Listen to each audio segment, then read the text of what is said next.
পরে সামনে গেলাম, দেওয়ার পর আমাকে পুলিশ 4-5 জন পুলিশ আসলো। আসার পর আমার হাতে হ্যান্ডক্যাপ পরে নাই, পুলিশের যেটা আর কি গাড়ি যেটা নিয়ে চলাফেরা করে, ওই যে গাড়ি, যে গাড়িতে আমাকে উঠে বলে মেয়ে কোথায়। আমি বললাম কি এই যে বাসায় সামনে। পরে চল, পরে গেলাম, যার পর এই যে বাসা নিয়ে গেলাম, নেওয়ার পর করলো নাটকটা, বললো ভাইয়া তুমি এটা কি করলা, এটার প্রয়োজন কি ছিল, তোমাকে তো আমি এগুলো বলি নাই, তোমাকে বলছি আমি শুধু একা যাবো। ওর ভাই বললো চুপ, যেটা আমি কোনো কথা হবে না, আমি যেটা করবো সেটাই। পরে এখানে পুলিশে এর মধ্যে হঠাৎ করে আমাদের হ্যান্ডক্যাপ পরে ফেলাইছে। এখন পুলিশের সামনে তো আর কেউ আসে না, পুলিশ ভাবছে যে কেউ হয়তো বলছে কেউ মামলা বা অনেক কোনো ঝামেলা বা এরকম কিছু, এই জন্য পুলিশ কেউ আসে না। আর আমার ফ্যামিলি, আমার ওখানে যারা আত্মীয় ছিল তারা কেউ শুনে আর আসে না, বলছে ও শিক্ষা পাক, ভাবছে যে মামলা ঠামলা না কোনো ঝামেলা হয়েছে। তা আমাকে যাত্রাবাড়ি থানায় নিয়ে আসছে। যাত্রাবাড়ি থানায় আসার পর আমাকে রাখা হলো একটা গারদ ঘরে।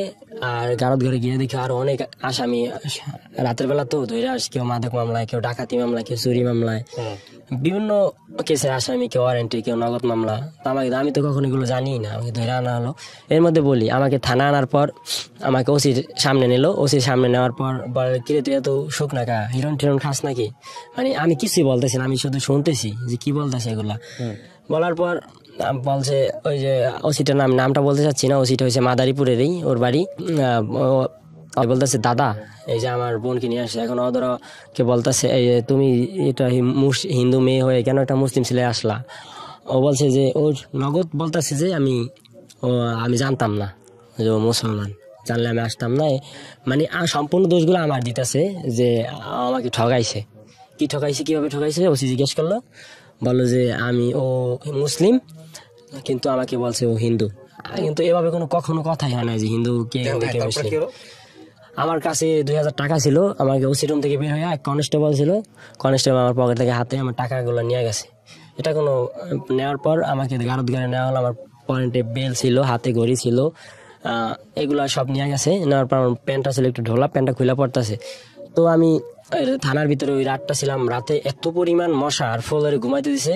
তো সেপ্টেম্বর মাস তখন মোটামুটি শীতেই, থানার ভিতরে একদম ফুল মশা। তো আমাকে গ্রেপ্তার করা হলো সেপ্টেম্বরের 21 তারিখে। তো আর থানার ভিতরে রাখলে এখন আমার নামে কোনো মামলা হয় নাই। তো ওই রাতটা রাখলো, ওই দিনটা রাখলো, রাখার পর আমাকে রাতে খাবার দেয় না, সকালবেলা খাবার দিয়েছে ভাত আর ওই যে কি যেন একটা মাছ, এত পরিমাণ ঝাল। আমি আর ভাতটা খেয়ে আমার টেনশন, আমি শুধু কান্না করতেছি। কান্না পর এক পুলিশে রিকোয়েস্ট করে আমার এক পকেটে 100 টাকা ছিল, ওই টাকাটা পুলিশকে 100 টাকা দিয়ে বললাম কি আচ্ছা আমার মাকে একটু ফোন দিয়ে বলেন যে এই অবস্থা। আমার মা নাকি ফোনে ধরে না, যাই হোক ফোন ধরে নাই। পরে বিকাল 3টা বাজে, 3টা, 3:30, 4টা নাগাদ মাদারীপুর থেকে হাজনিয়া ওর চাস্তো ভাই আসছে, আর 2টা পুলিশ আসছে, আর একটা দারোগা আসছে, আর একটা মহিলা পুলিশ আসছে। আইসা বলছে যে তোমাদেরকে মাদারীপুর নেওয়া হবে। আমি বললাম কেন? তোমার মামলা হবে মাদারীপুর থানায়। এখন আমার মামলা হয় নাই বলছে। আমি বললাম আমি আর কিছুই বলতেছি না, আমার হাতে হ্যান্ডক্যাপ পরালো পিছন দিক দিয়ে, হ্যান্ডক্যাপ পরে এক হাইজের ভিতরে ভরলো, আমাকে বসালো সামনে। পরে মাদারীপুর নিয়ে গেল, মাদারীপুর থানায় নিল। নেওয়ার পর মাদারীপুর যাইতে যেতে বাজে গেছে রাত 2টা পর পুলিশে বলে কি সাকিব তুমি কি খাওয়া দাওয়া করছো? আমি বললাম কি না। পরে পুলিশে দেখলাম 2টা পরাটা আর একটা ডিম নিয়ে আসছে। আমি বললাম আমি তো খাই না, আমি 3 দিন মতো কিছু খাইতেছি না। পরে সকালবেলা ঘুমাই পড়ছি ফ্লোরের ভিতরেই, ঘুম থেকে উঠছে 9টা বাজে। 9টা বাজার পর পুলিশ আসলো, আসার পর আমাকে বের করলো। বের করার পর ওসি সামনে নিল। ওসি আমাকে জিজ্ঞেস করে কি হয়েছে এই সেই। পরে আমার সাথে আবার ওই যে বাসায় যে আমাদের বিবাহ হয়েছিল, যে এপিটুপিট, তারপর কোর্ট ম্যারেজের কাগজ, ওইটার কাগজের ফটোকপি, ওইটা কাগজটা আমার কাছে ছিল। তো ওইটা দেখার পর পুলিশে দেখলো, ওই যে মাদারীপুর থানার ওসি দেখলো। দেখার পর বলছে তোমরা বিবাহ করছে এই সেই। বললো কি যে ঠিক আছে। পরে ওকে জিজ্ঞেস করলো ও কি তোমাকে জোর করে নিছে, সাকিবকে তোমাকে জোর করে নিছে? তখন বলছে যে না নেয় নাই। পরে আমাকে বল তুমি কি ওকে জোর করে নিছো? পরে আমি বললাম কি না, একটা মেয়েকে আমি কিভাবে মাদারীপুর থেকে ঢাকা জোর করে নিই, এটা কিভাবে সম্ভব হয়? পরে বললাম ও আচ্ছা, সেটা আদালতে দেখা যাবে। পরে আমি আর কিছু বলি না। পরে বলছে ওকে নিয়ে যা। এরপর আমার নামে মামলা করলো। আমি তো জানি না কি মামলা করছে। পরে সকালবেলা আমার মামাকে ফোন দিয়েছে, আমার মামা আসলো। মামা আসার পর আমার মামার সাথে নানা ছিল মাদারীপুরের, আমার নানা আসলো। আসার পর আমাকে নিল, যে ওইখানে মামলা করে আর কি, ওই অফিসটাই নিল। নেওয়ার পর আমার ওই যে নানা আসলো, আইসা বললো ওকে গ্রেপ্তার করছেন কেন? পরে বলো না মামলা আছে, কি মামলা? পরে বলে নারী শিশু নির্যাতন দমন ট্রাইব্যুনাল আইনের 7-30-9-1 অপহরণ নির্যাতন ধর্ষণ, এই মামলা করলো। পরে বললাম ও আচ্ছা ঠিক আছে। পরে আমাকে কোর্টে চালান দিল। কোর্টে চালান দেওয়ার পর গারদঘরে পাঠাইলো। গারদঘরে পাঠানোর পর তখন তো মোটামুটি করোনা ছিল। করোনা আসামিদেরকে ম্যাজিস্ট্রেটের সামনে উঠানো হয় না, যদি কোনো বিশেষ প্রয়োজন হয় তাহলে 2-1 মিনিটের জন্য উঠানো হয়, না তো না। আমাকে আর কোর্টে উঠানো হয় নাই। আমার বিরুদ্ধে কি জবানবন্দি দিছি, কি বলছে আমি সেটা সঠিক জানি না। তো আমাকে সন্ধ্যাবেলা আমাকে চালান দিবে জেলে। তো এর মধ্যে দেখি কি আমার ভাই মা ফ্যামিলির ভিতরে যত আত্মীয় স্বজন আছে ওরা সবাই যে কোর্টের গেটে দাঁড়াই আছে, সবাই বলতেছে ওই ছেলে ওই ছেলে ওই ছেলে। পরে আমি ওদিকে তাকাই না, আমি মাস্ক পরা ছিলাম, আমি পিছন দিকে তাকিয়ে আমাকে আসামিদের একটা গাড়ি থাকে, নির্দিষ্ট একটা গাড়ি, ওই গাড়িতে উঠানো হয়। ওই গাড়িতে উঠাইয়া আমাকে মাদারীপুর জেলা কারাগারে পাঠিয়ে দেওয়া হয়। জেলা কারাগারে পাঠায় 23 তারিখে। 24 তারিখে জেলে সকালবেলা ঘুম থেকে উঠি। 23 তারিখে পাঠানোর পর রাত তখন বাজে 10টা বাজে আমাকে গোসল করানো হয়। গোসল করানোর পর সকাল আমি রাতে ঘুমাই ফুল, একদম বিশাল একটা রুমের ভেতরে 40-50 জন আসামি রাখি। তো সকালবেলা ঘুম থেকে উঠানোর পর আমাকে বলে যে তোমার কেস টেবিলে যেতে হবে। আমি বললাম কেস টেবিল কি, আমি তো কিছুই বুঝতেছি না। কেস টেবিলে আমাকে কেস টেবিলে নিল। কেস টেবিলে বসানোর পর আমাকে চুল কাটতে হয়। তো ওই মেশিন দিয়ে একদম সম্পূর্ণ জিরো, আমার অনেক দাড়ি ছিল, অনেক চুল ছিল, সবগুলো কাইটা ফেলানো হয়। কাইটা ফেলানোর পর সকালবেলা ছবি তোলে। ছবি তোলার পর আমার কেস টেবিলে বসায়, 4 জন করে বসায়। ওটাকে বলে ফাইলে বসো, জেলের ভাষা আর কি বলে ফাইলে বসো। ওকে বসলাম। বসার পর আমরা একসাথে 26 জন আসামি একদিনে চালান দিছে। তো বসার পর 24 তারিখে দেখলাম প্রথমে আসলো জেলার আসার পর আমাকে সবার নাম ঠিকানা জিজ্ঞেস করলো। তো জেলার যাওয়ার পর আসলো সুপার আসার পর সুপার গেল। পরে আমাদেরকে বলে যার ওয়ার্ড, জেলখানায় বলে ওয়ার্ড। আর 3টা ওটা তো মাদারীপুর তো ছোট জেলা কারাগার, ওটার 3টা বিল্ডিং, একটা হচ্ছে পদ্মা, একটা মেঘনা, একটা যমুনা, আর একটা হচ্ছে মহিলা ওয়ার্ড, আর একটা কিশোর ওয়ার্ড। তো আমাকে রাখা হয়েছে কিশোর ওয়ার্ডে। পদ্মা বিল্ডিং এরই নিচে একটা ওয়ার্ড আছে, রুম আছে, ওটার ভিতরে 70 জনের মতো ছেলে রাখছে, শুধু 21 নিচে যত ছেলে। তো আমার হাতে একটা জন্মনিবন্ধন কাগজের মতো একটা কাগজ দিল, ওইটার ভিতরে নাম ঠিকানা, পিতার নাম, মাতার নাম, বাবার নাম, গ্রাম, থানা, জেলা, বয়স সবকিছু লেখা। ওইটার নাম হচ্ছে কেস কার্ড বা কেস টিকিট যেটাই বলে। এক কয়েদি আছে চিফ রাইটার, উনি আমাকে দিল। তারপর এটাই বললো যে এটা কখন হারাতে পারবা না, এটা হারাইলে তুমি কিন্তু জেলের ভিতরে চলতে ফিরতে পারবে না, এটাই জেলের মূল সম্বল, এটা ছাড়া জেলে কিছু হয় না। পরে আমি তো কিছু জানি না, আমি শুধু কান্না করতেছি। পরে ওই জেলে ঢোকার তারপরের দিন আমাকে জেলে পাঠাইছে বৃহস্পতিবার। তো আমি শুক্রবার তো সকালে এই যে এইগুলা হইলো। শনিবার দিন ফোনে কথা বলতে দিবে, 5 মিনিট কথা বলা যাবে, 5 টাকার বিনিময়ে। কিন্তু আমার কাছে তো কোনো টাকা নেই, জেলখানায় কোনো নগদ, ওই জেলে অন্য জেলে জানি না নগদ টাকা চলে কিনা, ওই জেলে কোনো নগদ টাকা চলে না, বাইরে থেকে টাকা দিতে হয়। পিসি কার্ড, ওটা বলে পিসি কার্ড, নির্দিষ্ট একটা কার্ড আছে, ওই কার্ডটার ভিতরে টাকা জমা থাকে। আর একটা ক্যান্টিন আছে, ওই ক্যান্টিনে গিয়ে খাবার খাইতে হয়, আর ওই কার্ড থেকে টাকা কাইটে নেওয়া হয়। তো আমি এক ভাইয়ের সাথে পরিচয় হয়েছে, ভাইকে বললাম ভাই আমি একটু কথা বলবো, আমার তো টাকা নাই। পরে উনি বলে আচ্ছা ঠিক আছে। পরে ওনার কার্ড দিয়ে আমাকে কথা বলাই দিল। আমি আমার মাকে ফোন দিলাম, ফোন দিয়ে অনেক কান্নাকাটি করলাম। মাকে বললো বাবা যাই হোক, আমি তো আমার কান্নাকাটি করার পর তুই কোনো টেনশন করিস না, যাওয়ার হইবে আমি তোকে বের করে ফেলাম, তুই কোনো কান্নাকাটি টেনশনই করিস না। পরে রবিবার দিন দেখি 2টো ওকালতনামা আসলো, একটা জজ কোর্টের, একটা ম্যাজিস্ট্রেট কোর্টের। পরে আমি সিগনেচার দিয়ে দিলাম ওকালতনামায়। পরে আমাকে আর কোর্টে কখনো উঠানোই হয় নাই। ম্যাজিস্ট্রেট করে নাকি জামিন চাইছে 4-5 বার, আমাকে জামিন দেয় নাই। তারপর জজ করে জামিন চাইছে, জজ করে জামিন দেয় নাই। এভাবে এক করে 7-8 বার জামিন চাওয়া হয়েছে। মাদারীপুরের সবচেয়ে বড় উকিল, সে উকিল দিয়ে অনেক ট্রাই করছে, অনেক টাকা হয়েছে, অনেক টাকা নষ্ট করছে। আমার আম্মু তো এইসব কিছু। কতদিন জেলে ছিলেন? 10 মাস 10 দিন। তারপর বের হওয়ার পরে কি হলো? আপনি কি ডিভোর্স দিতে পারছেন না পারেন নাই? তার সাথে কোনো আমার যোগাযোগই হয় না। 10 মাস 10 দিন জেল খেটে বের হয়েছেন। হ্যাঁ, 10 মাস 10 দিন আমাকে কোর্ট থেকে, আমার মাদারীপুর থেকে কোনো জামিনই দেয় নাই। পরে আমি তো খুব টেনশনে যে আমার 10 মাস 10টা দিন হয়ে গেল। আমি আর ইন্টারটেল যাচ্ছি না, আমি শুধু একটা জিনিস আপনাকে কয়েকটা জিনিস কোশ্চেন করি, সেটা হচ্ছে মেয়েটার সঙ্গে আপনার এরপর কোনো যোগাযোগ হয় নাই? ওর ভাই আমাকে কল দিয়েছিল বের হওয়ার পর। আপনার মামলা এখনো চলমান? হ্যাঁ, মামলা চলমান, এখন হাজিরা দিতেছি। এখনো হাজিরা দিচ্ছেন? প্রত্যেক মাসে আমার হাজিরা, আমার পক্ষে সম্ভব হচ্ছে না। আমি এই হাজিরার সময় ওরা আসে না? ওরা কোর্টে আসে না। আপনার চার্জশিট হয়েছে? হ্যাঁ চার্জ গঠন হয়েছে, চার্জশিটের দিয়ে দিচ্ছে, সাবমিট করেছে? চার্জশিট দিছে মামলার 3 মাস পরে, মামলার চার্জ গঠন হয়ে গেছে। আমাকে কোর্টের যে পিপি উনি জিজ্ঞেস করছে আপনি কি নারী শিশু নির্যাতন দমন ট্রাইব্যুনাল আইনে 7/30/9 এত ধারায় আপনি জনাবা হোস্টে পিতা মৃত্যু আর মামলা করেছে, মামলার বাদী হয়েছে ওর মার নাম হচ্ছে ঘোষ, উনি নিজে বাদী হয়ে আমার নামে মামলা করছে। হ্যাঁ, তো আপনাকে কি বলেছে? বলছে আপনাকে 7/30/9 ধারায় নারী শিশু নির্যাতন দমন ট্রাইব্যুনাল আইনের অধরা ঘোষকে আপনি তার ইচ্ছার বিরুদ্ধে জোর করে অপহরণ করে ধর্ষণ করছেন, আপনি কি নির্দোষ না দোষী, দোষী না নির্দোষ? আমি বললাম যে নির্দোষ। আপনি কি এর বিচার চান? পরে আমি বললাম হ্যাঁ। ঠিক আছে। এরপরে এখন আপনি রেগুলার হাজিরা দিচ্ছেন? আমি রেগুলার হাজিরা দিচ্ছি। কেন বললেন আজকে এই গল্পটা? আমি কোনো কিছু মন্তব্য করতে চাই না, আমি শুধু জিজ্ঞেস করি কেন বললেন। আসলে আমি বলতে চাচ্ছি না, আমি শুধু আমার একটা কথা বলছি, আমার জীবনে ভুলটা কি, আমি কি এমন অপরাধ করছি আমার এই বিষয়গুলো। ভুলের জায়গাটা নিয়ে আমি আপনাকে 2-3টা কথা বলি। আপনার ভুলের জায়গাটার পিছনে একটা ব্যাকগ্রাউন্ড আছে, হ্যাঁ, কিছু মনে করেন না। প্রথম কথা হচ্ছে যে পারিবারিকভাবে আপনার যেভাবে বড় হওয়ার কথা উচিত ঠিক বলবো না, সাপোর্টটা দরকার ছিল, ওটা সামহাও মিসিং ছিল। যেহেতু আপনি বাবাকে বলছেন যে আপনি আসলে সে অর্থ দেখেনি নেই, সো ওই সাপোর্টটা ছিল না। নিজের মতো করে সিদ্ধান্ত নেয়ার কথা চিন্তা করার আগে আমরা সাধারণত বাবা মায়ের কথা চিন্তা করি, পরিবারের কথা চিন্তা করি, ওটা আপনি হয়তো বা খুব কম করেছেন। আর দ্বিতীয় কথা হচ্ছে বিয়ে একটা খুব গুরুত্বপূর্ণ সিদ্ধান্ত জীবনের জন্য।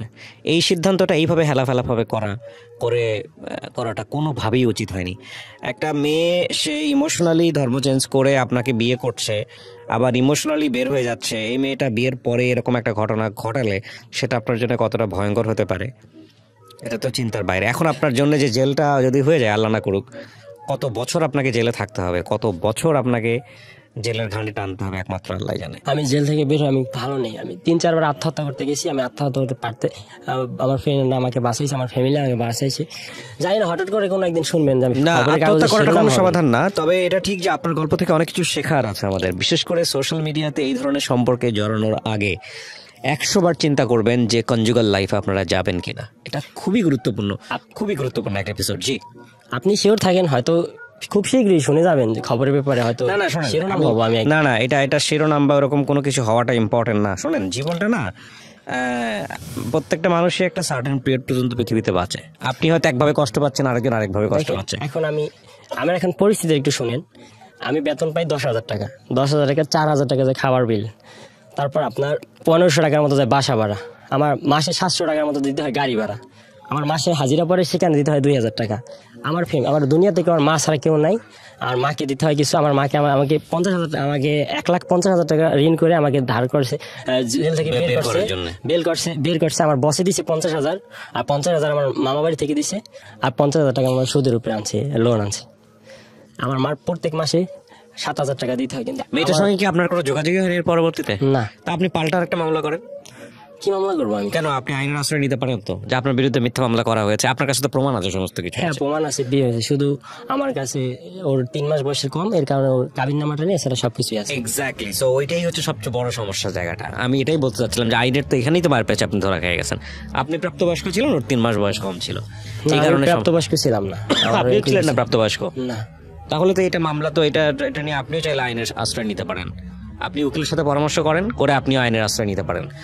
আমার ফ্যামিলিটা বেশি ভালো না, একটু নর্মাল ফ্যামিলি, তো আমার ছোট থেকে বেশি ভালো যায় না, তো আমি বেশি ছোটবেলা যাচ্ছি না। তো আমার বাবা কি করতো? আমার বাবা অ্যাকচুয়ালি আমার বাবার সাথে আমার মার সাথে সম্পর্ক নেই, যার কারণে আমি সবাইকে বলি যে আমার বাবা নেই। ও, আমার আম্মু হয়েছে সেকেন্ড ওয়াইফ, আর আরেকটা মা। ছোটবেলা থেকে এরকম দেখেছেন? ছোটবেলা থেকে এরকম দেখেছি, আমার মার সাথে আম্মুর সাথে কখনো সম্পর্ক ভালো ছিল। আপনার কয় ভাই বোন আপনারা? আমি একটা বোন আছে, বোনটাও কি আপনার বাবার ঘরেরই? হ্যাঁ, বাবার ঘরেই, কিন্তু বোনটা আমার আম্মুর খালাতো বোনের কাছে, ওর কাছেই থাকে। আচ্ছা, তার মানে ছোটবেলা থেকে আসলে আপনার ওইভাবে ফ্যামিলিগত ভাবে সাপোর্ট পাওয়া বা এই করা এই জিনিসগুলো ছিল না? জি, বলেন। হ্যাঁ, তারপর আমি যখন এই পড়াশোনা করি, তো জেএসসি পরীক্ষা দিলাম 2015 সালে। পরীক্ষা দেওয়ার পর রেজাল্ট বেশি ভালো হয় না, রেজাল্ট হয়েছে আপনার A-। তো আমি এই জন্য পড়াশোনা বেশি করি নাই, বাসে ঘুরতাম ফিরতাম খাইতাম, তো এই জন্য প্রায় 1-1.5 বছর এভাবে ছিল। পরে আমার মামা বলছে কি, তুই গ্রামে থেকে লাভ কি, তোকে ঢাকা পাঠাই দিই। পরে আমাকে ঢাকা পাঠাই দিয়েছে। আমার এক সম্পর্কে আমার নানার স্বাস্থ্য ভাই লাগে, তো ঢাকা গুলিস্তান বঙ্গবাজার তার দোকান আছে কাপড়ের, তো ওখানে আমাকে দিছে, তো আমি ফার্স্ট লাগি 5,000 টাকা বেতনে, সেলসম্যান কাপড়ের দোকানে।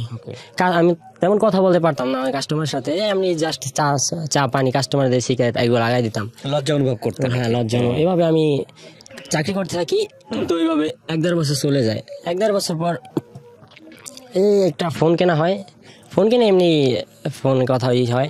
তো এইভাবে একদিন আমি ফেসবুক চালাই, তো হঠাৎ করে একদিন একটা মেয়ের আমার সাথে কিভাবে যেন অ্যাড হয়, জানি না সে আমাকে অ্যাড দিচ্ছে না আমি তাকে অ্যাড দিচ্ছি, এটা আমি সঠিক বলতে পারবো না, সম্ভবত যার যেই হোক এভাবে ফ্রেন্ড হয়ে যায়।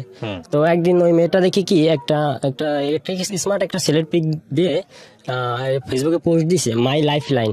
পরে আমি কমেন্ট করলাম কি এটা তো ফেক পিক, আপনি লাইফ লাইন কিভাবে হয়? পরে বলছে আপনি কি প্রুফ দিতে পারবেন? পরে আমি বলছি আমি এই যে তার রিয়েল আইডি, ছেলেটা পাকিস্তান নেই।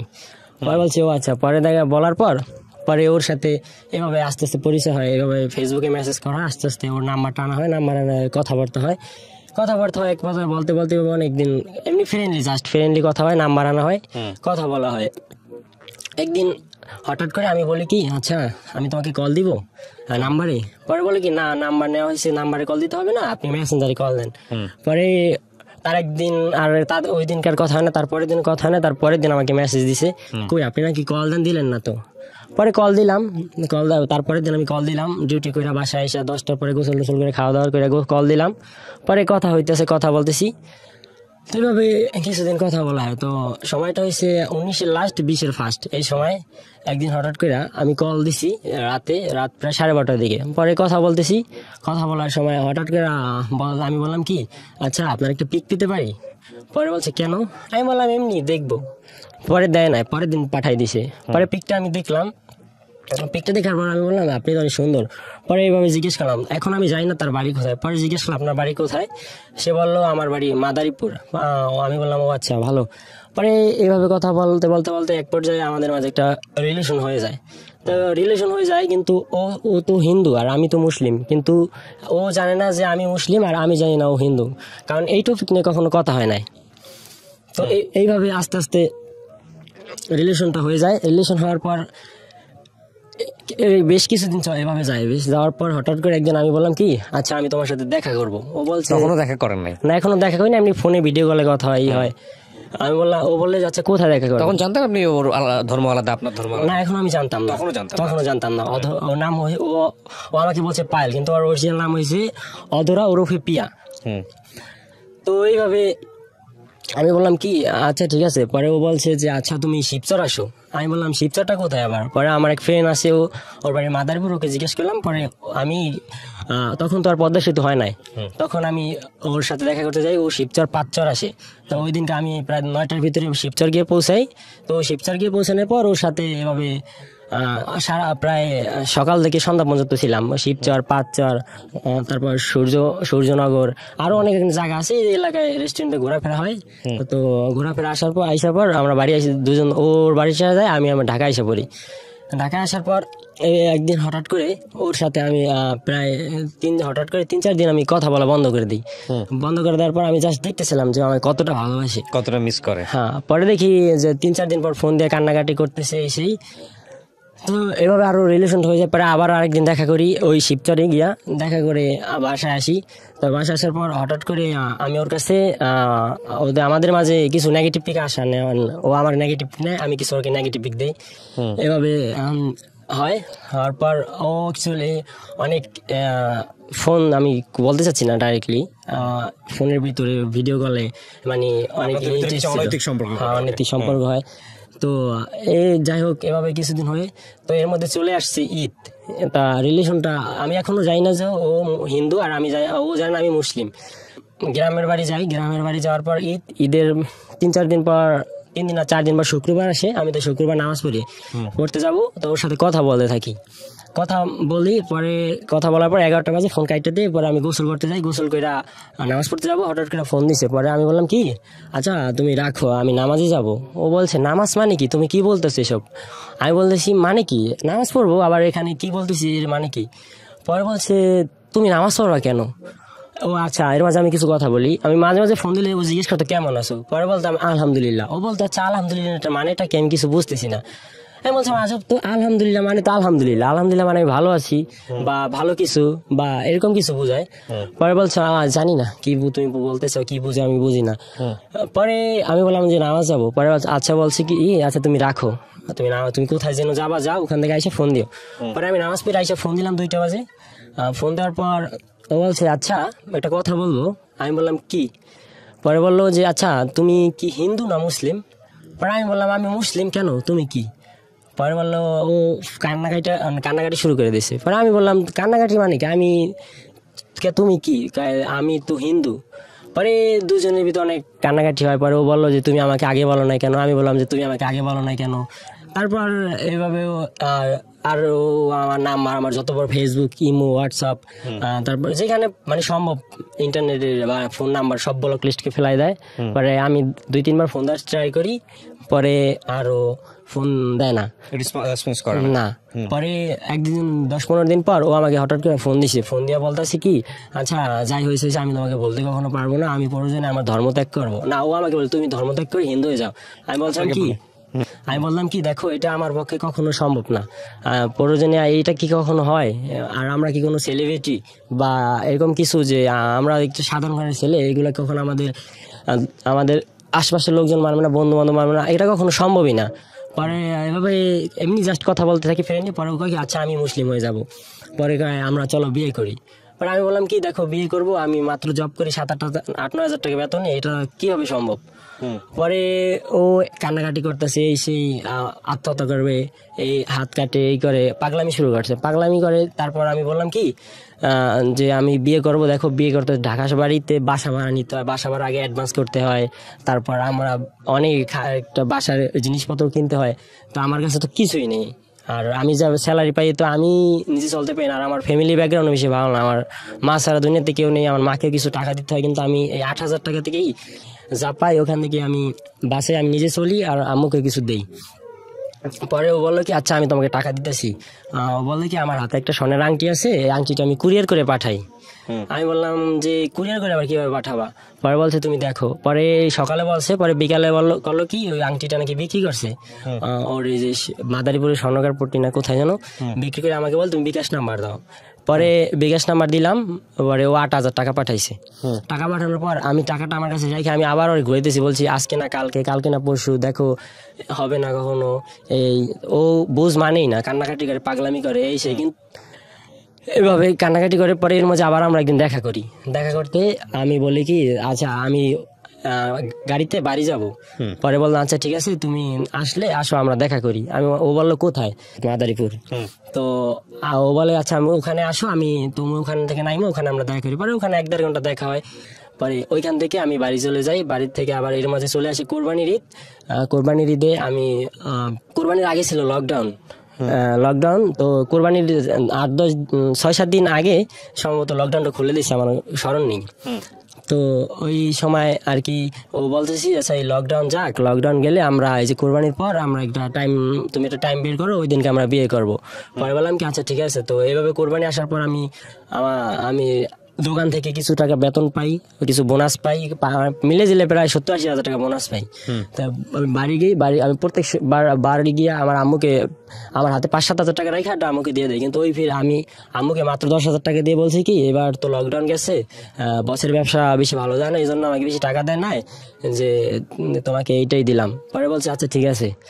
পরে আমি বাড়িতে সবসময় বাড়ি গেলে প্রায় 10-15 দিন থাকি, কিন্তু আমি 2 দিন থাকি বলছি কি যে লকডাউন ছিল তো মার্কেট বন্ধ ছিল, এর জন্য ঈদের পর তাড়াতাড়ি লকডাউনে দোকান খুলবে, তো আমি ঢাকা যাই গিয়া। পরে কয় কি হয়েছে? পরে আমি ঢাকা এসে পড়ছি, আইসা ও তো বিয়ে করার জন্য পুরো প্যারা দিতেছে। পরে আমি আমার এক ফ্রেন্ডকে বললাম কি দেখ এরকম একটা বিষয়।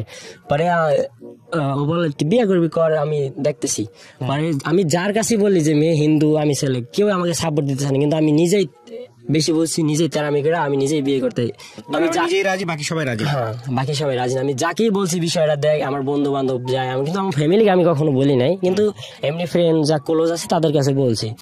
পরে এভাবে বলার পর কেউ মানতেছে না। পরে এখন ওকে আবার আমি একদিন বললাম কি আচ্ছা ঠিক আছে তুমি ভিডিও কল দাও, আমরা তো বিয়ে করবো, চলো তুমি তো মুসলিম হতে হবে, আমি এরকম বলছি যে মুসলিম হতে হবে, কলেমা শাহাদাত পড়তে, তোমার ধর্ম ত্যাগ করতে হবে, সবসময় নামাজ পড়তে হবে, গরুর গোশত খেতে হবে, তারপর তোমাকে বোরকা পরে চলতে ফিরতে হবে, পুরা হিন্দু ধর্ম থেকে আলাদা হয়ে যেতে হবে, তুমি কি রাজি? বলছে হ্যাঁ। পরে একদিন ভিডিও কল দিয়া বললাম কি, তো বললাম তুমি উজু করো, তো পরে ও বলছে আমি তো পারি না। পরে আমি বললাম কি এভাবে উজু করো, ও এভাবে উজু করছে। পরে আমি বললাম কি যে তুমি কালেমা শাহাদাত পড়ো, বলছে আমি তো এটা কখনো শুনিই নাই। পরে আমি ওকে বললাম কালেমা শাহাদাত, ও বললো। পরে আমি বললাম কি একটা ইউটিউবে একটা ভিডিও ডাউনলোড করে মেসেঞ্জার দিয়েছি, আমি বললাম কি এটা তুমি শুনো আর এটা তুমি মুখস্থ করো। পরে এক পর্যায়ে আস্তে আস্তে মুখস্থ করে ফেলছো এটা। পরে আমি এখন বিষয়টা আমি কারো কাছে বলতে পারতেছি না যে হিন্দু মেয়েকে আমি বিয়ে করবো, এখন আমি কি করতে পারি। পরে আমি ইউটিউবে একটা ভিডিও দেখে লিখলাম কি যে হাউ টু কোড ম্যারেজ। পরে এইভাবে একটা ভিডিও চলে আসলো, ওখান থেকে দেখি অ্যাডভোকেটের নাম্বার। পরে আমি ওই অ্যাডভোকেটের সাথে যোগাযোগ করি, উনি ঢাকা জজ কোর্টের অ্যাডভোকেট। পরে উনি বললাম আচ্ছা এটা কোনো ব্যাপার না, আপনি কবে বিয়ে করছেন, কিভাবে করবেন আপনি বলেন, আপনি চলে আসুন। এর মাঝে একটা কথা বলি, বলতেছে কি আচ্ছা চলো আমরা স্পেশাল ম্যারেজ করি। পরে আমি বললাম কি এটা কিভাবে? স্পেশাল ম্যারেজ হয়েছে তুমি তোমার ধর্ম পালন করবো, আমি আমার ধর্ম পালন করবো। আমি বললাম কি এটা কখনো সম্ভবই না। পরে যাই হোক, পরে আমি ওই উকিলকে বললাম, উকিল বলতেছে যে আপনারা প্রথম ও এপিটুপিট করে প্রথম মুসলিম হবে, মুসলিম হয়ে তারপর আপনারা দুজন বিবাহ করবেন। পরে আমি বললাম আচ্ছা ঠিক আছে। পরে আমি একটা বাসাটা হচ্ছে টিন শেড, 4 কিলো ওয়াল। তো বাসাটা ভাড়া হচ্ছে 4,000 টাকা। তো আমি 1,000 টাকা অ্যাডভান্স দিয়ে ওই রাশেদ আমার বন্ধু, ওর মাধ্যমে পরিচয়, বেশি অ্যাডভান্স দিতে হয় না, 1,000 টাকাই অ্যাডভান্স দিয়ে বাসাটা নিলাম। বাসা নেওয়ার পর আমার কাছে তেমন টাকা পয়সা ছিল না, ওই যে বোনাস পাইছিলাম ওইখান থেকে কিছু টাকা রেখে দিছি। তো ওই টাকা দিয়ে একটা ল্যাপ কিনলাম, একটা তোষক কিনলাম, একটা বালিশ কিনলাম, 2টা বালিশ কিনলাম, একটা গোল বালিশ কিনলাম। মোটামুটি বাসায় সংসারিক যা লাগে টুকটাক প্রায় 40,000 টাকার ভিতরে আমি কিনছি, টুকটাক আর কি যা লাগে সামথিং 2 জন মানুষের ভিতরে। তো ওকে বললাম কি যে আচ্ছা ঠিক আছে, তাই আমরা সেপ্টেম্বর মাসের 2 তারিখে বিবাহ করব। ও বললো আচ্ছা ঠিক আছে। তো আমি মোবাইলে দেখি ক্যালকুলেটর, করে মুসলমান হয়ে না মুসলমান এখনো হয় নাই। তো সেপ্টেম্বর মাসের 2 তারিখে আমি দেখি কি যে বৃহস্পতিবার।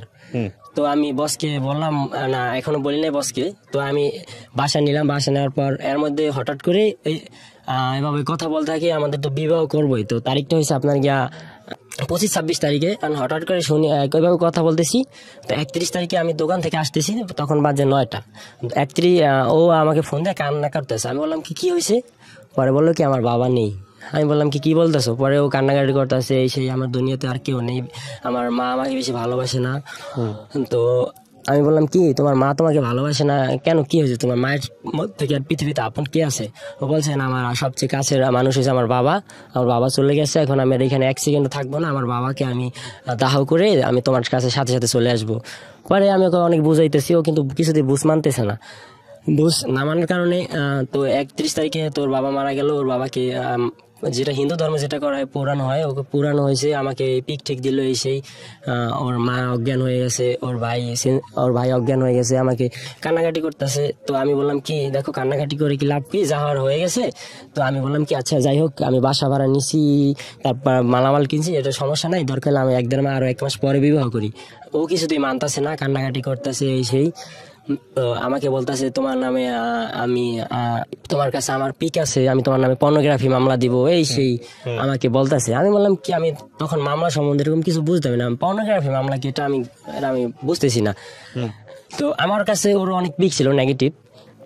ও আমাকে বলার পরে আমি বললাম কি আচ্ছা ঠিক আছে 2 তারিখে আমি আসতেছি, বিবাহ করব। ওকে। পরে এর মাঝে ওই অ্যাডভোকেটের সাথে কন্ট্যাক্ট হয়েছে যে উনি 7,000 টাকার ভিতরে আমাদের অ্যাপিটুপিট করে বিবাহ করে দিবে। বললাম কি দেখ বন্ধু, এরকম একটা উকিলের লাগে পরিচয় হয়েছে, এই কথা। পরে বলছি দেখ আমার একটা পরিচিত উকিল আছে, আমার একটা ভাই আছে। তো ও একবার ও 2টা বিয়ে করছে, ওর প্রথম বউ মামলা দিছে, পরে ওকে 10 দিনের ভিতরে বাইরে এসে। উকিল আমার পরিচিত, ওর সাথে কথা বলে দেয় কয় টাকা লাগে। পরে ও নাম্বার দিয়ে ফোন দিছে, ফোন দিয়ে বলতেছে, উনি বলতেছে কি 5,000 টাকার ভিতরে পারবে। আমি বললাম কি আমার কাছে টাকা নাই, উনি চাচ্ছে 7,000, উনি চাচ্ছে 5,000, তা ওনার মাধ্যমে করি। তো ওনার মাধ্যমেই করলাম। তো ওনাকে বলা হলো যে অমুক তারিখে বিবাহ করতে হবে। পরে এর মাঝে পরে আমি বললাম কি উকিলকে বললাম যে কি লাগবে। উকিলে বলে যে মেয়ের একটা জন্মনিবন্ধনের কাগজে ফটোকপি লাগবে আর 2 কপি ছবি লাগবে। আমি ওদরাকে বলি যে আচ্ছা তো এটা লাগবে। ওদরা ওর জন্মনিবন্ধন কাগজের ছবি তুলে পাঠা আর 2টা ছবি তুলে পাঠা, আমি ওটা কম্পিউটার থেকে বের করে নিই। বের করার পর উকিলকে বলে আমরা অমুক তারিখে বিবাহ করবো। উকিল বলে ঠিক আছে। পরে আমি 2 তারিখে সেপ্টেম্বরের 2 তারিখে আমি সকাল 5টা বাজে ঘুম থেকে উঠা মাদারীপুর যাই সার্বিক বাসে গিয়া ও বলে যে তুমি মাদারীপুর আইসা নাজিমউদ্দিন কলেজের সামনে আইসা আমাকে ফোন দিবা।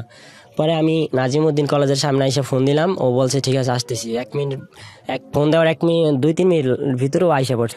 তো ও আসছে, আসার পর ঢাকার উদ্দেশ্যে রওনা হই। তো ঢাকা আসি আস্তে আস্তে হয়ে যায় অনেক লেট, প্রায় 3টা বেজে যায়। পরে আমি উকিলকে ফোন দিলাম, মামা আমরা তো আইসা পড়ছি, আপনি কোথায়? পরে বলছে উনি বললো কি আপনি ন্যাশনাল হাসপাতালের সামনে ওই সোজা বার ভবন, আপনি বার ভবনে সরাসরি ঢুকে যান। পরে বার ভবনে গেলাম। এর আগে তো আমি অধরার জন্মদিনের কাগজের ফটোকপি, তারপর 2 কপি ছবি, আমার জন্মদিনের কাগজের ফটোকপি 2 কপি ছবি দিছি। উনি সবকিছু রেডি করে রাখছে এপিডেভিট, শুধু আমাদের সিগনেচারের বাকি। তো আমরা ঢোকার পর উনি আসলো, একটা কাজী নিয়ে আসছে। এখন উনি বলছে সাক্ষী আনছেন। পরে আমি আমার 2-3টা ফ্রেন্ডকে ফোন দিলাম, ওদের নামগুলো আমি বলতে চাচ্ছি না। তো ওরা আসলো, আসার পর বললো কি উজু করাতে হবে। পরে আমি তো উজু করতে পাই না। পরে আমি বাথরুমে গেলাম, 2জন গিয়া ওকে আমি উজু করাইলাম, আমি নিজে উজু করলাম। পরে ওকে কলেমা পড়ালো। কলেমা পড়ানোর পর কলেমাটা পড়াইছে হুজুরে, একটা হুজুর আসছে আর একটা কাজী সাহেব আসছে। বয়স কত ছিল বিয়ের আগে? বিয়ের আগে ওর 18 বছর থেকে 3 মাস কম ছিল বয়স। তো হুজুর আসলো আমাদের, তারপর কাজী সাহেব আসলো। কাজী সাহেবে কলেমা পড়ানোর পর আমাদের ওর এপিডেভিট করলো। ও এপিডেভিটে যেটা লেখা থাকে যে আমি স্বইচ্ছায় স্বজ্ঞানে ভালোবেসে আমি সাকিবকে বিয়ে করেছি, আমি স্বইচ্ছায় সুস্থ মস্তিষ্কে আমি আমার হিন্দু ধর্ম ত্যাগ করে মুসলিম ধর্ম গ্রহণ করলাম, এরকম কিছু লেখা ছিল। আর অনেক কিছু লেখা ছিল, আমার মনে নেই। কোর্ট কাবিন যেটা বলে, কোর্ট ম্যারেজ, যেটা কোর্টের ওটা হয়ে গেছে। পরে কাজী সাহেব বললো কি দেখো, ওরও তো বয়স 18 হয় নাই, তোমার বয়স 21 হয় নাই। তো তোমার 21 হলো, তোমার বয়স জন্মদিন কাগজ 21 হয় না, আর ওর বয়স যদি 18 হয়, ওর বয়স জন্মদিন কাগজ অনুযায়ী 18 হয় নাই। ওর বয়স 3 মাস বাকি আছে, তুমি 3 মাস পর আমার কাছ থেকে কাবিন নামাটা নিয়ে নিও। পরে আমি বললাম আচ্ছা ঠিক আছে। পরে এভাবে বিয়ে হয়ে গেল। বিয়ে হওয়ার পর আমরা বাসায় আসি। বাসায় আসে আমরা রায়শা বাজার মোড় থেকে ওখান থেকে একটা রিক্সা নিয়ে একদম সোনিয়াকড়া বাসা নিই। সোনিয়াকড়া বকেট নামক একটা জায়গা, ওখানে বাসা নিই। বাসায় আসি। বাসায় আসার পর অনেকটা টায়ার্ড ছিল, ও তো জামা কাপড় কিছু আনে নাই। পরে আমার ওই যাদের বউ ওর গোসল করে জামা কাপড় পরলো। পরার পর ওই ভাবিটা অনেক চালাক, ভাবি জানতো আর কেউ জানতো না ওইখানে। তো জানার পর উনি গরুর গোশ রান্না করছে। ওকে ফার্স্ট টাইম সন্ধ্যার মাগরিবের আজানের পর আমরা খাবার খাইলাম। তো আমাদেরকে সবাইকে একসাথে রাশেদ সহ আমরা সবাই একসাথে খাবার খাইতে বসলাম। সবাইকে গরু গোশ দেওয়া হলো, ওকে গরু গোশ দেওয়া হলো। প্রথম গরু গোশ খাইছে, 2-3 টুকরো খাওয়ার পর 4 টুকরো আমার বমি করে দিছে। আমি বললাম কি হয়েছে? পরে বলছে কি দেখো আমি প্রথম টাইম খাচ্ছি, তো এটা আমার পক্ষে কেমন ভালো লাগতেছে না। সমস্যা নাই, আমি তো এখন মুসলিমে, আমি এখন তো কন্টিনিউ খাবো, আমি নিজে রান্না করে তোমাকে খাওয়াবো। পরে বললাম আচ্ছা ঠিক আছে। পরে খাওয়া দাওয়া করলাম। খাওয়া দাওয়া করার পর আমি আবার একটু বাইরে গেলাম। বাইরে যাওয়ার পর আমি 10 মিনিট থেকে আবার আইসা পড়ছি। আসার পর বাসা থেকে আর বের হই নাই। পরে ও বললো যে আমাকে জড়াই দিয়ে কান্নাকাটি করতেছে, দেখো তুমি ছাড়া দুনিয়াতে আর আমার কেউ নেই, সেই আমাকে কখনো ঠগাবা না তুমি, আমি আমার বাবা নেই, আমি আমার মাকে ছাইরা তোমাকে চলে আসছি এখন, যে আমি আমার ধর্মতেও নেই, যে আমি আমার ফ্যামিলিগত বা কোনো ফ্রেন্ডলি সাপোর্ট পাবো। এখন তো কেবল তুমি আর আমার পিছনে দেয়াল ঠেকে গেছে, এখন আর সামনে শুধু তুমি, আমার ডানেও নেই, বামেও নেই, পিছনে নেই। এভাবে অনেক ইমোশনাল দিয়ে কথা বলতেছে। আমি বললাম, আমি আবার ওকে বুঝাইলাম। পরে এইভাবে আমাদের সংসার চলতেছে, এখনো রান্না করতে পারতেছি না। পরে আমি বললাম কি রান্না করতে পারো না? মাও তো জানে না আপনি বিয়ে? ওই দিনকে যায় না, 2-3 দিন পর জানে আর কি। 2-3 দিন পর ওই যে ওই এলাকায় আবার আমি আমার বসের বাসা, আমার মার স্বাস্থ্য ভাই ওর বাসা, মানে আমাদের আত্মীয় স্বজন, আমার নানার ফ্যামিলির ভিতরে যত আত্মীয় স্বজন তারা ওই এলাকায় অনেক আগে থেকে থাকে, অনেক লোকাল ওই এলাকারই। পরে আমার এর ভিতরে আমার আম্মু যাই না গেছে। আম্মু সরাসরি আমাকে ফোন দেন, আমার এক বন্ধুকে দিয়ে ফোন দেওয়া হয়েছে। ফোন দিয়ে আমাকে বলতেছে যে তোমার মা তোমাকে তেজ করে দিছে, তোমার সাথে আর কোনো কথা নাই। পরে আমার আম্মুকে ফোন দিয়েছে, আমার আম্মু আর ফোন ধরে না। পরে আমার মামিকে দিয়ে ফোন ধরে বললো কি যে তুমি তোমার মতো থাকো, আমরা আমার মতো থাকি, তুমি আর আমাদের বাড়ি আসবে না, তুমি তোমার মতো থাকো। পরে আমি দেখি কথা অনেক একজন এক এক কথা বলে, আমি কেউ সাপোর্ট দিচ্ছে না। গেলাম দোকানে, বসে বলতেছে কি, আমার বস কেউ কিছু বলে না, আমার সাথে কেউ কথা বলে না। পরে আমি জিনিসটা বুঝতে পারার পর আমি কেউ মেনে নিতে চাইতেছে না। পরে বসের এক বন্ধুকে দিয়ে আমাকে বললো যে এটা কেউ ভালো কাজ করছে, এই কাজটা কেউ ঠিক হয়েছে, ও বিবাহ করবে, আমাদের কাছে বলতো। তো ও কি করলো, বিবাহ করছে ভালো কথা, একটা মুসলিম মেয়েকে বিবাহ করতো, কিন্তু হিন্দু মেয়েকে বিয়ে করছে। ও তো মরছে, ওর এই ভবিষ্যৎটা লাইফটাই শেষ করছে, ওটাও ভালো বুঝো। পরে ও রান্না করতে পারতেছে না, তো রান্না করতে না পারার কারণে ভাবি আস্তে আস্তে ওকে রান্নাঘর শিখাইছে। কিন্তু সকালবেলা ঘুম থেকে, আমি তো সকাল 7টা বাজে ঘুম থেকে ওইটা ডিউটিতে চলে যেতাম, কিন্তু ওকে আমি সকালবেলা ঘুম থেকে ওইটা ওর জন্য আমি নাস্তা এনে দিয়ে যেতাম। আর দুপুরে রান্না করার জন্য আমি রাতে বাসায় আসার সময় ওর জন্য বাজার নিয়ে আসতাম। দুপুরে রান্না করে ও নিজে খাইতো, আর রাতে রান্না করতো, আমরা দুজনে খাইতাম। তো এভাবে প্রায় 20-21 দিন চলে যায়, আমাদের ভালোই সংসার চলতে আছে, আমি মনে করি কোনো সমস্যা নাই। তো হঠাৎ করে একদিন আমি ডিউটিতে গেছি, 3টা বাজে, ওই রাশেদ আমাকে বলতেছে আমার কাছে, আমি হয়েছি সিটি প্লাজা মার্কেটে, হয়েছে বঙ্গ মার্কেটে, প্রায় 2-3 মিনিট দূরে, পুলিশ হেডকোয়ার্টার পাশে। পরে আমার কাছে আসছে, বললো কি বাসায় কি কিছু হয়েছে? আমি বললাম কি না, কি হয়েছে? ওর ফেসবুক আইডি ডিএক্টিভ, আমার ফেসবুক আইডি ডিএক্টিভ, ওর নাম্বার, ওর যেটা সিম ব্যবহার করতো ওর সিমও বন্ধ, আমার সিমও বন্ধ। আর ওর একটা ফোন আছিল, ওই ফোনের সিম, ওর যে ফোনের সিম, আর সিম দুইটা আমি নিয়ে আসছি, আমার কাছেই ছিল, আর আমার সিমও বন্ধ। আমি নতুন একটা সিম নিছি, ওর ফোন আছে। পরে ও বলতেছি কি তোমার ফোনটা আমার কাছে দিয়ে যাও, আমার এখানে থাকতে ভালো লাগে না, আর তুমি ফোন এমনি দিয়ে যাও। কিন্তু আমার কেমন একটু সন্দেহ হইতেছে, এই জন্য আমি ওর ফোন বাসায় দিতেছি না। ফোন বাসায় না দেওয়ার কারণে ও মন খারাপ করে, রাতে অনেক কান্নাকাটি করে যে আমি সারাক্ষণ বাসায় থাকি, রান্না করতে পারি না, আমি ইউটিউবে তোমার এই যে রান্না বান্নার ভিডিও দেখে রান্না বান্না শিখবো, তারপর রান্না বান্না করবো। আসার পরে বললো যে বাসায় কি কিছু হয়েছে? আমি বললাম কি না তো কিছু হয় নাই। পরে বললো কি যে তোর বউ তো চলে যেতে চায়। আমি বললাম কি হয়েছে? কার সাথে কথা বলছেন? ওই যে আমার বন্ধুকে, ওই বাড়ির যে ম্যানেজার হয় নাকি, আমার বউ নাকি গোসল টোসল করে রেডি হয়ে একদম ড্রেস চেঞ্জ করে একদম রেডি ও চলে যাবে। তো আমি কিছুই জানি না। পরে চলে যাবে, পরে রাশেদ এসে বলতেছি কিরকম, বাড়ির ম্যানেজার তো ফোন দিয়ে কইতেছে তোমার বউ তো কিরকম পাগলামি করতেছে, চলে যাবে। পরে এখন তুমি কি করবা? পরে আমি বললাম চলে যাবে মানে। পরে আমি বসেরে বললাম কি আমি দোকানে ছিলাম, বসেরে বললাম কি আমি একটু প্রস্রাব করবো, এই কইয়া প্রস্রাবের কথা কই আমি সোজা চলে আসি। কিন্তু আমার দোকান বন্ধ হয় 9টা বাজে, কিন্তু আমি 3টা বাজেই চলে আসছি।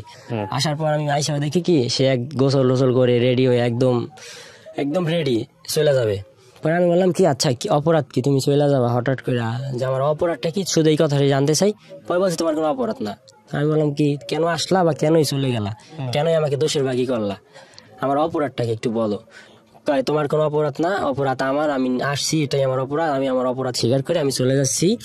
পরে আমি বললাম কি ঠিক আছে চলে যাও, আচ্ছা ঠিক আছে আমি তোমাকে মাদারীপুর দিয়ে আসি চলো।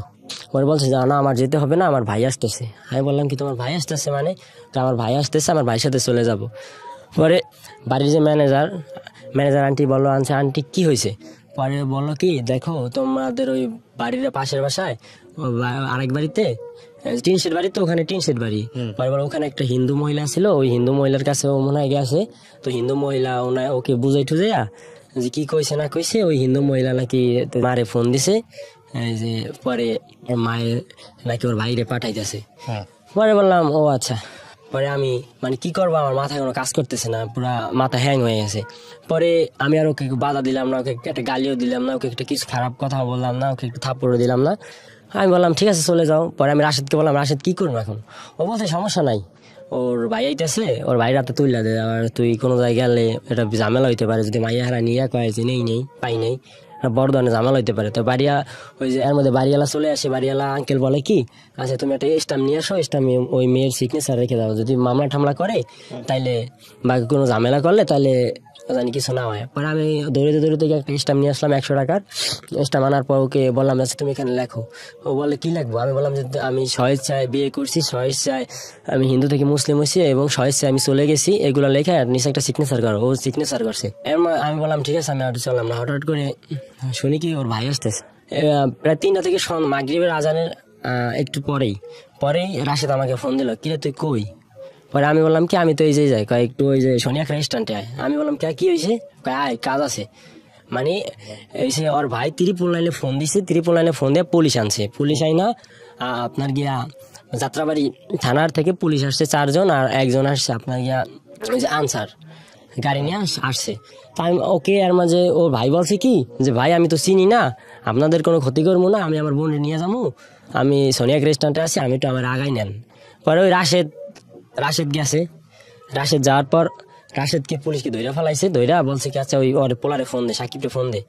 পরে বললাম পরে আমার ফোন দিয়ে এইভাবে বলতেছে, আমি বললাম কি আমার ক্লোজ বন্ধু 5 মিনিট আগে কথা হয়েছে, অনেক কোনো কাজে লেগে ফোন নাই। গেছি, যার পর ওর বাইরে আমি কখনো সরাসরি দেখি নাই, কিন্তু ওর বাইরে আমি ছবি দেখছি। ওর বাইরে দেখে দূরের থেকে আমার কেমন একটু সন্দেহ হয়েছে। পরে বললাম আচ্ছা ওর ভাই, সমস্যা নাই, আমি সামনে যাই গিয়া কথা বলি। আর এটা আমাদের এলাকা, শনিয়া এলাকা, আমি অনেকদিন ধরে থাকি এখানে, 2-4-5 জন লোক পরিচিত আছে। ওর ভাই হয়েছে মাদারীপুরের, আমার কি করবে। তো গেলাম, যাওয়ার পর আমাকে পিস দিয়ে ওর ভাই ও রাশেদ ফোন দিয়ে সামনে নেয়। সামনে আসছি, আসার পরে এই যে পুলিশের আপনার আনসার আমাকে পিস দিয়ে কলার ধরছে। পরে কলার ধরার পর আমি বললাম ছাড়েন, আপনি এটা আনসার হয়ে আমার ধরতেছেন, আমার কি অপরাধ কি? পরে গেল তোমার কি অপরাধ তুমি 2 মিনিট পর বুঝবা। পরে সামনে গেলাম, দেওয়ার পর আমাকে পুলিশ 4-5 জন পুলিশ আসলো। আসার পর আমার হাতে হ্যান্ডকাপ পরে নাই, পুলিশের যেটা আর কি গাড়ি, যেটা নিয়ে চলাফেরা করে, ওই যে গাড়ি, যে গাড়িতে আমাকে উঠে বলে মেয়ে কোথায়? আমি বললাম কি এই যে বাসায় সামনে। পরে চল, পরে গেলাম, যার পর এই যে বাসা নিয়ে গেলাম, নেওয়ার পর করলো নাটকটা, বললো ভাইয়া তুমি এটা কি করলা, এটার প্রয়োজন কি ছিল? তোমাকে তো আমি এগুলো বলি নাই, তোমাকে বলছি আমি শুধু একা যাবো। ওর ভাই বললো চুপ, যেটা আমি কোনো কথা হবে না, আমি যেটা করবো সেটাই। পরে এখানে পুলিশে এর মধ্যে হঠাৎ করে আমাকে হ্যান্ডকাপ পরে ফেলাইছে। এখন পুলিশের সামনে তো আর কেউ আসে না, পুলিশ ভাবছে যে কেউ হয়তো বলছে কেউ মামলা বা অনেক কোনো ঝামেলা বা এরকম কিছু, এই জন্য পুলিশ কেউ আসে না। আর আমার ফ্যামিলি, আমার ওখানে যারা আত্মীয় ছিল তারা কেউ শুনে আর আসে না, বলছে ও শিক্ষা পাক, ভাবছে যে মামলা ঠামলা না অন্য কোনো ঝামেলা হয়েছে। তা আমাকে যাত্রাবাড়ি থানায় নিয়ে আসছে। যাত্রাবাড়ি থানায় আসার পর আমাকে রাখা হলো একটা গারদ ঘরে। আর গারদ ঘরে গিয়ে দেখি আরো অনেক আসামি, রাতের বেলা তো ধরে আসে, কেউ মাদক মামলায়, কেউ ডাকাতি মামলায়, কেউ চুরি মামলায়, বিভিন্ন কেসের আসামি, কেউ ওয়ারেন্টি, কেউ নগদ মামলা। আমি তো কখনো এগুলো জানি না, আমাকে ধরে আনা হলো। এর মধ্যে বলি, আমাকে থানা আনার পর আমাকে ওসির সামনে নিল। ওসির সামনে নেওয়ার পর বলে কিরে তুই এত শুক নাকা, হিরন টিরন খাস নাকি? মানে আমি কিছুই বলতেছি না, আমি শুধু শুনতেছি যে কি বলতেছে এগুলা। বলার পর বলছে, ওই যে ওসিটার নামটা বলতে চাচ্ছি না, ওসিটা হয়েছে মাদারীপুরেরই, ওর বাড়ি। বলতেছে দাদা এই যে আমার বোনকে নিয়ে আসছে, এখন ওদেরকে বলতেছে তুমি এটা হিন্দু মেয়ে হয়ে কেন একটা মুসলিম ছেলে আসলা? ও বলছে যে ওর নগদ বলতেছে যে আমি জানতাম না যে ও মুসলমান, জানলে আমি আসতাম না। মানে সম্পূর্ণ দোষগুলো আমার দিতেছে, যে আমাকে ঠকাইছে। কিভাবে ঠকাইছে ওসি জিজ্ঞেস করলো, বললো যে ও মুসলিম, কিন্তু আমাকে বলছে ও হিন্দু। কিন্তু এভাবে কখনো কথাই হয় না যে হিন্দু কে মুসলিম। আমার কাছে 2000 টাকা ছিল, আমাকে ওসি রুম থেকে বের হয়ে এক কনস্টেবল ছিল, কনস্টেবল আমার পকেট থেকে হাতে আমার টাকাগুলো নিয়ে গেছে।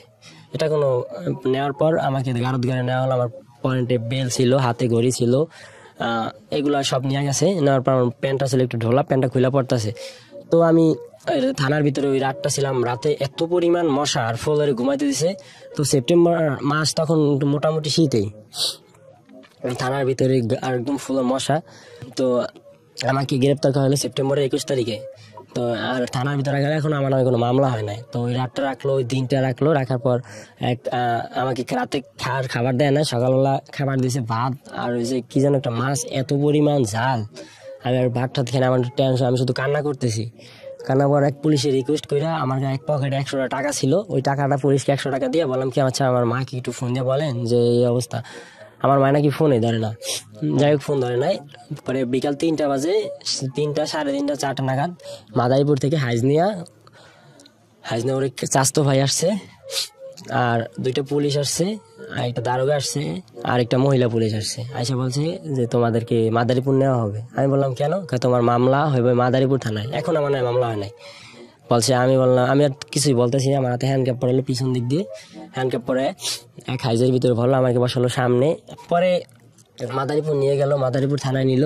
নেওয়ার পর মাদারীপুর যাইতে যেতে বাজে গেছে রাত 2টা। পর পুলিশে বলে কি সাকিব তুমি কি খাওয়া দাওয়া করছো? আমি বললাম কি না। পরে পুলিশে দেখলাম 2টা পরাটা আর একটা ডিম নিয়ে আসছে। আমি বললাম আমি তো খাই নাই, আমি 3 দিন মতো কিছু খাইতেছি না।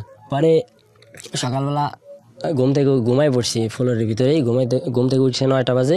9টা বাজার পর পুলিশ আসলো, আসার পর আমাকে বের করলো। বের করার পর ওসি সামনে নিল। ওসি আমাকে জিজ্ঞেস করে কি কি হয়েছে এই সেই। পরে আমার সাথে আবার ওই যে বাসায় যে আমাদের বিবাহ হয়েছিল, যে এপিটুপিট, তারপর কোর্ট ম্যারেজের কাগজ, ওইটার কাগজের ফটোকপি, ওইটা কাগজটা আমার কাছে ছিল।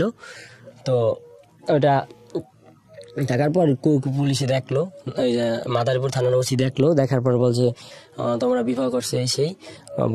বললো কি যে ঠিক আছে। পরে ওকে জিজ্ঞেস করলো, ও কি তোমাকে জোর করে নিছে, সাকিবকে তোমাকে জোর করে নিছে? তখন বলছে যে না, নেয় নাই। পরে আমাকে বল, তুমি কি জোর করে নিছো? পরে আমি বললাম কি না, একটা মেয়েকে আমি কিভাবে মাদারীপুর থেকে ঢাকা জোর করে নিই, এটা কিভাবে সম্ভব হয়? পরে বললাম ও আচ্ছা, সেটা আদালতে দেখা যাবে। পরে আমি আর কিছু বলি না। পরে বলছে ওকে নিয়ে যা। এরপর আমার নামে মামলা করলো। আমি তো জানি না কি মামলা করছে। পরে আমার সকালবেলা আমার মামাকে ফোন দিয়েছে, আমার মামা আসলো। মামা আসার পর আমার মামার সাথে নানা ছিল মাদারীপুরের, উনি আমার নানা আসলো। আসার পর আমাকে নিল, যে ওইখানে মামলা করে আর কি, ওই অফিসটাই নিল। নেওয়ার পর আমার ওই যে নানা আসলো, আইসা বললো ওকে গ্রেপ্তার করছেন কেন? পরে বললো না মামলা আছে। কি মামলা? পরে বলে নারী শিশু নির্যাতন দমন ট্রাইব্যুনাল আইনের 7:30(9)(1) অপহরণ, নির্যাতন, ধর্ষণ, এই মামলা করলো। পরে বললাম ও আচ্ছা ঠিক আছে। পরে আমাকে কোর্টে চালান দিল। কোর্টে চালান দেওয়ার পর গারদঘরে পাঠাইলো। গারদঘরে পাঠানোর পর তখন তো মোটামুটি করোনা ছিল। করোনা আসামিদেরকে ম্যাজিস্ট্রেটের সামনে উঠানো হয় না, যদি কোনো বিশেষ প্রয়োজন হয় তাহলে 2-1 মিনিটের জন্য উঠানো হয়, না তো না। আমাকে আর কোর্টে উঠানো হয় নাই। আমার বিরুদ্ধে কি জবানবন্দি দিছি, কি বলছে আমি সেটা সঠিক জানি না। তো আমাকে সন্ধ্যাবেলা আমাকে চালান দিবে জেলে। তো এর মধ্যে দেখি কি আমার ভাই, মা, ফ্যামিলির ভিতরে যত আত্মীয় স্বজন আছে ওরা সবাই যে কোর্টের গেটে দাঁড়াই আছে, সবাই বলতেছে ওই ছেলে, ওই ছেলে, ওই ছেলে। পরে আমি ওদিকে তাকাই না, আমি মাস্ক পরা ছিলাম। আমি পিছন দিকে তাকিয়ে আমাকে আসামিদের একটা গাড়ি থেকে, নির্দিষ্ট একটা গাড়ি, ওই গাড়িতে উঠানো হয়। ওই গাড়িতে উঠাইয়া আমাকে মাদারীপুর জেলা কারাগারে পাঠিয়ে দেওয়া হয়। জেলা কারাগারে পাঠায় 23 তারিখে। 24 তারিখে জেলে সকালবেলা ঘুম থেকে উঠি। 23 তারিখে পাঠানোর পর রাত তখন বাজে 10টা বাজে, আমাকে গোসল করানো হয়। গোসল করানোর পর আমি রাতে ঘুমাই ফুল, একদম বিশাল একটা রুমের ভেতরে 40-50 জন আসামি রাখি। তো সকালবেলা ঘুম থেকে উঠানোর পর আমাকে বলে যে তোমার কেস টেবিলে যেতে হবে। আমি বললাম কেস টেবিল কি, আমি তো কিছুই বুঝতেছি না। কেস টেবিলে আমাকে কেস টেবিলে নিল। কেস টেবিলে বসানোর পর আমাকে চুল কাটতে হয়। তো ওই মেশিন দিয়ে একদম সম্পূর্ণ জিরো, আমার অনেক দাড়ি ছিল, অনেক চুল ছিল, সবগুলো কাইটা ফেলানো হয়। কাইটা ফেলানোর পর সকালবেলা ছবি তোলার পর আমার কেস টেবিলে বসায়, 4 জন করে বসায়। ওটাকে বলে ফাইলে বসো, জেলের ভাষা আর কি বলে ফাইলে বসো। ওকে বসলাম। বসার পর আমরা একসাথে 26 জন আসামি একদিনে চালান দিছে। তো বসার পর 24 তারিখে দেখলাম প্রথমে আসলো জেলার আসার পর আমাকে আমার সবার নাম ঠিকানা জিজ্ঞেস করলো। তো জেলার যাওয়ার পর আসলো সুপার আসার পর সুপার গেল। পরে আমাদেরকে বলে যার ওয়ার্ড, জেলখানায় বলে ওয়ার্ড। আর 3টা ওটা তো মাদারীপুর তো ছোট জেলা কারাগার, ওটার 3টা বিল্ডিং, একটা হচ্ছে পদ্মা, একটা মেঘনা, একটা যমুনা, আর একটা হচ্ছে মহিলা ওয়ার্ড, আর একটা কিশোর ওয়ার্ড। তো আমাকে রাখা হয়েছে কিশোর ওয়ার্ডে। পদ্মা বিল্ডিং এরই নিচে একটা ওয়ার্ড আছে, রুম আছে, ওটার ভিতরে 70 জনের মতো ছেলে রাখছে, শুধু 21-21 নিচে যত ছেলে। তো আমার হাতে একটা জন্মদিনের কাগজের মতো একটা কাগজ দিল, ওইটার ভিতরে নাম, ঠিকানা, পিতার নাম, মাতার নাম, বাবার নাম, গ্রাম, থানা, জেলা, বয়স, সবকিছু লেখা। ওইটার নাম হচ্ছে কেস কার্ড বা কেস টিকিট যেটাই বলে। এক কয়েদি আছে চিফ রাইটার, উনি আমাকে দিল। তারপর এটাই বললো যে এটা কখন হারাতে পারবা না, এটা হারাইলে তুমি কিন্তু জেলের ভিতরে চলতে ফিরতে পারবে না, এটাই জেলের মূল সম্বল, এটা সারা জেলে কিছু হয় না। পরে আমি তো কিছু জানি না, আমি শুধু কান্না করতেছি। পরে ওই জেলে ঢোকার তারপরের দিন আমাকে জেলে পাঠাইছে বৃহস্পতিবার। তো আমি শুক্রবার তো সকালে এই যে এইগুলা হইলো। শনিবার দিন ফোনে কথা বলতে দিবে, 5 মিনিট কথা বলা যাবে 5 টাকার বিনিময়ে। কিন্তু আমার কাছে তো কোনো টাকা নেই, জেলখানায় কোনো নগদ, ওই জেলে অন্য জেলে জানি না নগদ টাকা চলে কিনা, ওই জেলে কোনো নগদ টাকা চলে না, বাহির থেকে টাকা দিতে হয়। পিসি কার্ড, ওটা বলে পিসি কার্ড, নির্দিষ্ট একটা কার্ড আছে, ওই কার্ডটার ভিতরে টাকা জমা থাকে। আর একটা ক্যান্টিন আছে, ওই ক্যান্টিনে গিয়ে খাবার খাইতে হয়, আর ওই কার্ড থেকে টাকা কাটতে নেওয়া হয়। তো আমি এক ভাইয়ের সাথে পরিচয় হয়েছে, ভাইকে বললাম ভাই আমি একটু কথা বলবো, আমার তো টাকা নাই। পরে উনি বলে আচ্ছা ঠিক আছে। পরে ওনার কার্ড দিয়ে আমাকে কথা বলাই দিল। আমি আমার মাকে ফোন দিলাম, ফোন দিয়ে অনেক কান্নাকাটি করলাম। মামাকে বললো বাবা যাই হোক, আমি তো আমার কান্নাকাটি করার পর তুই কোনো টেনশন করিস না, যাওয়ার হইবে আমি তোকে বের করে ফেলাম, তুই কোনো কান্নাকাটি টেনশনই করিস না। পরে রবিবার দিন দেখি 2টা ওকালতনামা আসলো, একটা জজ কোর্টের, একটা ম্যাজিস্ট্রেট কোর্টের। পরে আমি সিগনেচার দিয়ে দিলাম ওকালতনামায়। পরে আমাকে আর কোর্টে কখনো উঠানোই হয় নাই। ম্যাজিস্ট্রেট কোর্টে নাকি জামিন চাইছে 4-5 বার, আমাকে জামিন দেয় নাই। তারপর জজ কোর্টে জামিন চাইছে, জজ কোর্টে জামিন দেয় নাই। এভাবে এক করে 7-8 বার জামিন চাওয়া হয়েছে, মাদারীপুরের সবচেয়ে বড় উকিল, সে উকিল দিয়ে অনেক ট্রাই করছে, অনেক টাকা হয়েছে, অনেক টাকা নষ্ট করছে। আমার আম্মু তো এই সব কিছু কতদিন জেলে ছিলেন? 10 মাস 10 দিন। তারপর বের হওয়ার পরে কি হলো? আপনি কি ডিভোর্স দিতে পারছেন না পারেন নাই? তার সাথে কোনো আমার যোগাযোগই হয় না। 10 মাস 10 দিন জেল খেটে বের হয়েছেন। হ্যাঁ, 10 মাস 10 দিন আমাকে মেয়ে কোর্ট থেকে, আমার মাদারীপুর থেকে কোনো জামিনই দেয় নাই। পরে আমি তো খুব টেনশন হয়েছে, আমার 10 মাস 10টা দিন হয়ে গেল। আমি আর ইন্টারটেল যাচ্ছি না, আমি শুধু একটা জিনিস আপনাকে কয়েকটা জিনিস কোশ্চেন করি, সেটা হচ্ছে এই মেয়েটার সঙ্গে আপনার এরপর আর কোনো যোগাযোগই হয় নাই? যোগাযোগ হয় নাই। ওর ভাই আমাকে কল দিয়েছিল বের হওয়ার পর। আপনার মামলা এখনো চলমান? হ্যাঁ, মামলা চলো, আমি এখন হাজিরা দিতেছি। এখনো হাজিরা দিচ্ছেন? প্রত্যেক মাসে আমার হাজিরা আমার পক্ষে সম্ভব হচ্ছে না। আমি এই হাজিরার সময় ওরা আসে না? ওরা কোর্টে আসে না। আপনার চার্জশিট হয়েছে? হ্যাঁ, চার্জ গঠন হয়েছে। চার্জশিটের দিয়ে দিছে, সাবমিট করেছে? চার্জশিট দিয়েছে মামলার 3 মাস পরে, মামলার চার্জ গঠন হয়ে গেছে। আমাকে কোর্টের যে পিপি উনি জিজ্ঞেস করছে, আপনি কি নারী শিশু নির্যাতন দমন ট্রাইব্যুনাল আইনে 7-9-30-9-1 এত ধারায় আপনি জনাব আউসকে পিতা মৃত্যু আর মামলা করেছে, মামলার বাদী হয়েছে ওর মা। ওর মার নাম হচ্ছে ঘোষ, উনি নিজে বাদী হয়ে আমার নামে মামলা করছে। হ্যাঁ, তো আপনাকে কি বলেছে? বলছে আপনাকে 7-30-9-1 ধারায় নারী শিশু নির্যাতন দমন ট্রাইব্যুনাল আইনের অধরা ঘোষকে আপনি তার ইচ্ছার বিরুদ্ধে জোর করে অপহরণ করে ধর্ষণ করছেন। আপনি কি নির্দোষ না দোষী? দোষী না নির্দোষ? আমি বললাম যে নির্দোষ। আপনি কি এর বিচার চান? পরে আমি বললাম হ্যাঁ। ঠিক আছে। এরপরে এখন আপনি রেগুলার হাজিরা দিচ্ছেন? আমি রেগুলার হাজিরা দিচ্ছি। কেন বললেন আজকে এই গল্পটা? আমি কোনো কিছু মন্তব্য করতে চাই না, আমি শুধু জিজ্ঞেস করি কেন বললেন।